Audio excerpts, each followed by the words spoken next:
വയനാട് മേപ്പാടി കള്ളാടിയിൽ നിന്ന് കൂടുതൽ വിവരങ്ങളുമായി പി വി ജോഷില ഞങ്ങളുടെ പ്രതിനിധി ഒരിക്കൽ കൂടി ചേരുകയാണ്. ജോഷില, ഏതായാലും ഇപ്പോഴും ഈ രക്ഷാപ്രവർത്തനം പുരോഗമിച്ചുകൊണ്ടിരിക്കുന്നു, മണ്ണ് നീക്കുന്ന പ്രവൃത്തികൾ പുരോഗമിച്ചുകൊണ്ടിരിക്കുന്നു എന്നാണ് മനസ്സിലാക്കാൻ കഴിയുന്നത്. വളരെ വൈകുന്ന തരത്തിലേക്ക് കാര്യങ്ങൾ പോകുന്നുണ്ടോ? ഇനി നിലവിൽ എത്ര, നേരത്തെ മന്ത്രി പറഞ്ഞത് 20ഓളം ആംബുലൻസുകൾ അവിടെ ഉണ്ട്. അതോടൊപ്പം തന്നെയാണ് മണ്ണ് നീക്കുന്നതിനുള്ള വാഹനങ്ങൾ, ഉപകരണങ്ങൾ, എക്സ്കവേറ്ററുകൾ അടക്കം അവിടെ ആവശ്യത്തിനുണ്ടോ? അതോടൊപ്പം തന്നെ ഫയർഫോഴ്സിൻ്റെയും NDRFിൻ്റെയും പ്രവർത്തന രീതി ഇപ്പോൾ എങ്ങനെയാണ്? എന്താണ് ഏറ്റവും പുതിയ വാർത്ത പങ്കുവയ്ക്കാനുള്ളത്?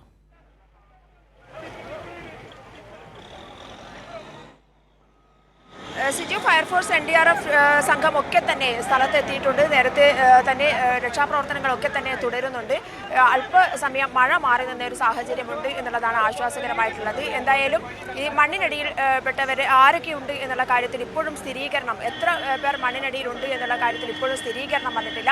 ഞാൻ നേരത്തെ സൂചിപ്പിച്ചതുപോലെ തന്നെ 18 പേർ മിസ്സിംഗ് ആണ് എന്നുള്ളതാണ് കമ്പനി പറഞ്ഞിരിക്കുന്നത്. എന്നാൽ ഈ 18 പേരിൽ കുറേ പേർ ഓടി രക്ഷപ്പെട്ടിട്ടുണ്ടോ എന്നുള്ള കാര്യത്തിലടക്കം സംശയമുണ്ട്. പക്ഷേ ഇപ്പോൾ ഒരു മൃതദേഹം കൂടി കിട്ടിയിരിക്കുന്നു എന്നുള്ളതാണ് ലഭിക്കുന്ന വിവരങ്ങൾ. അതായത് 3 പേർ മരണപ്പെട്ടിരിക്കുന്നു എന്നുള്ളതാണ് ഏറ്റവും സങ്കടകരമായ, ദുഃഖകരമായ കാര്യം.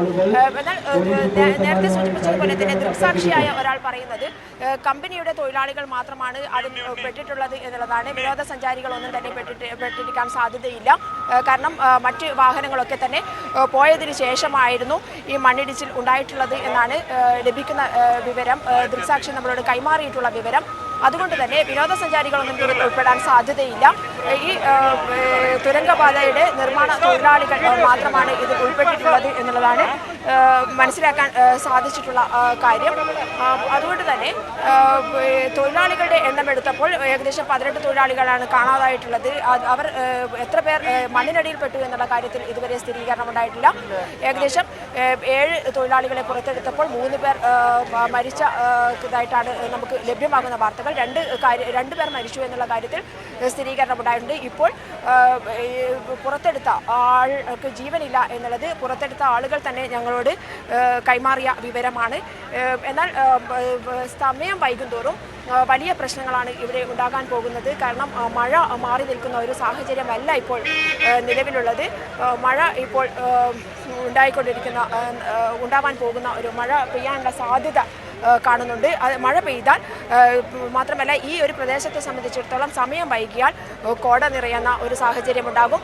അതുപോലെ തന്നെ മഴ വന്നാൽ രക്ഷാപ്രവർത്തനം വളരെ ദുഷ്കരമാകും. മണ്ണ് എന്ന് പറയുന്നത് ഇവിടുത്തെ ചെളി ഏറ്റവും ദുഷ്കരമായ രീതിയിൽ, രക്ഷാപ്രവർത്തനം ദുഷ്കരമായ രീതിയിലുള്ള ഒരു മണ്ണാണ്. ആ ഒരു മണ്ണ് മാറ്റുക എന്ന് പറയുന്നത് തന്നെ വളരെ ശ്രമകരമായ ഒരു ജോലി കൂടിയാണ്. അതിനുള്ള ശ്രമത്തിലാണ് ഇപ്പോൾ രക്ഷാപ്രവർത്തകർ ആകെ തന്നെ നിൽക്കുന്നത്. എന്തായാലും വൈകുന്തോറും ആശങ്ക വർദ്ധിക്കുന്ന ഒരു സാഹചര്യം തന്നെയാണ് ഇപ്പോൾ നിലവിലുള്ളത്.